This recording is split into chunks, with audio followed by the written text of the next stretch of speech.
Praise the lord. దేవునికి స్తోత్రం.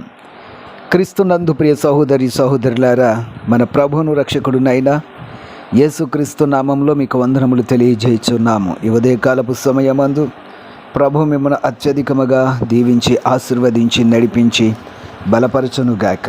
ఈ దినము యొక్క వాగ్దానము: యెహోవా కొరకు కనిపెట్టుకుని యుండుము, ఆయన మార్గమును అనుసరించుము, భూమిని స్వతంత్రించుకున్నట్లు ఆయన నిన్ను హెచ్చించును. కీర్తనకారుడు తెలియజేస్తున్నటువంటి చక్కటి ఆత్మ సంబంధమైనటువంటి మాటలలో కానీ ఆత్మ సంబంధమైనటువంటి జీవితానికి చక్కటి సమాధానము కలిగిన వాక్యాన్ని ఆయన తెలియజేస్తున్నాడు.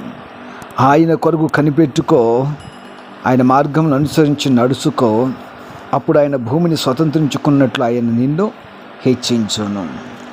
మన దేవుడు స్వాతంత్రం ఇచ్చువాడు. శిలువ రక్తము ద్వారా ప్రతి మనిషిని స్వతంత్రులుగా చేశాడు. ఆ కారణమును బట్టి మనిషి స్వతంత్రుడు అవ్వాలంటే దేవుని యొక్క మార్గములో నడవలసిన పరిస్థితి ఉంది. ఆయన చెప్తున్నాడు, నేనే మార్గము సత్యము జీవమని యేసయ్య చెప్తున్నాడు. ఎవరైతే ఆయన మార్గంలో నడవడానికి ఇష్టపడతారో, కల్వరి రక్తం చేత కడగబడి పవిత్రపరచబడతారో, వారిని దేవుడు నీతిమంతులుగా తీరుస్తున్నాడు. వారిని దేవుడు స్వతంత్రులుగా చేస్తున్నాడు. ప్రియ సహోదరి సహోదరుడా, నీవు భూమిని స్వతంత్రించుకున్నట్లు ఆయన నిన్ను హెచ్చిస్తాడు. భూమి సొంతం ఎట్లాగైతే ఒక వ్యక్తి డబ్బు ఇచ్చి కొనుక్కొని ఏదైతే సొంతం చేసుకుంటున్నాడో, అలాగుననే దేవుని బిడ్డలమైనటువంటి మనలను కూడా ఆయన స్వతంత్రులుగా చేసుకొని, అంతేకాకుండా మనలను హెచ్చిస్తున్నాడు.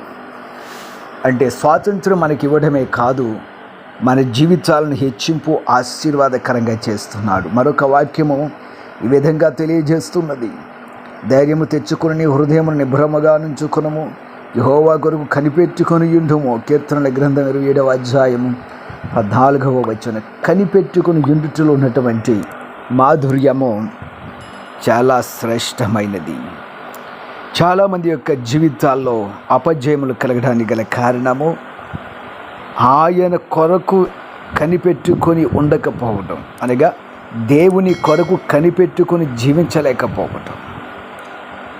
యేసయ్య దగ్గరికి వెళుతారు, కానీ ఆయన కొరకు కనిపెట్టాలంటే చాలా ప్రమాదకరమైనటువంటి వాస్తవం.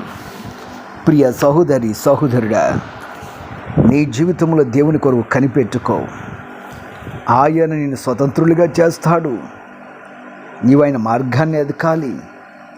ఆయన నిన్ను హెచ్చిస్తాడు. మన దేవుడు హెచ్చించువాడు కానీ తగ్గించువాడు కాదు. నువ్వు పైవాడిగా ఉండవు అని దేవుడు చలవిస్తున్నాడు. నువ్వు క్రింది వాడిగా ఉండవని దేవుని యొక్క వాక్యం తెలియజేస్తుంది. నువ్వు కనిపెట్టు, విశ్వాసంతో ప్రార్థన చేయి, దేవుని మీద ఆధారపడు. నీ జీవితంలో అద్భుతము ఆశ్చర్యకార్యములు చేయడానికి సిద్ధముగా ఉన్నాడు. నీ సమస్యల వైపును లోకం వైపు చూడవద్దు, నీ ముందు నడుస్తున్న దేవుని వైపు చూడు. ఆయన నీ పరిస్థితులను చక్కబెడతాడు.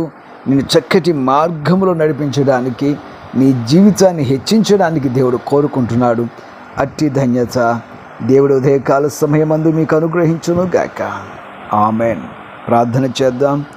ప్రియ పరమ తండ్రి, నీ బిడ్డలను హెచ్చించండి, స్వతంత్రులుగా చేయండి. వారి సమస్యలు నీకు తెలుసును, వారి యొక్క పరిస్థితులు నీకు తెలుసును, వారి స్థితిగతులన్నిటినీ ఎరిగిన దేవుడవు, వారి కుటుంబ పరిస్థితులను ఎరిగిన దేవుడవు.